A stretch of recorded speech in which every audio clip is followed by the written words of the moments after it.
Etymology of purpose comes from the Old French proposer, which means to propose. Purpose is an activated step of intention to engage in that which you believe is possible and to actively engage in it.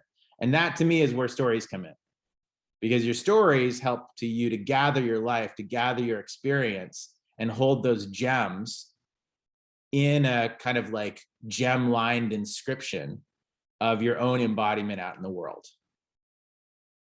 And so the stories are critical because not just to inform who you are, but also how you are, to inform how you communicate out in the world, how you share that. So once you're holding your inscription and you're coming back, constantly kind of weaving back that like flower of life that you're carrying, it's time to bring that inscription outward. And a lot of people get that backwards, right? It's like just out, out, out, out, out, out, but holding the inner inscription and bringing it outward. And so those stories serve both purposes. Some of those stories you'll never tell. They're just for you. They're for you, for your daughter, for your sister, for your partner.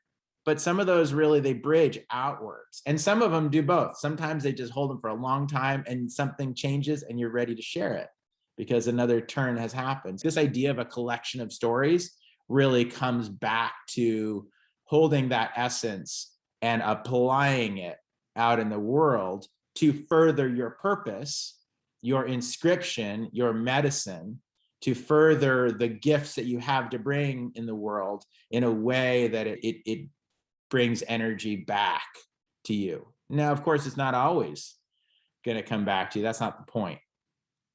The point is to bring it. And you know when you're doing it, and you know when it's alive, and you know when 50% of Americans are quitting their jobs, realize that something wasn't quite right about the alignment between what you love, who you are deep down inside before all this structure and frame from the last great era came upon us, and into where you're going and how you bring your gifts in the world.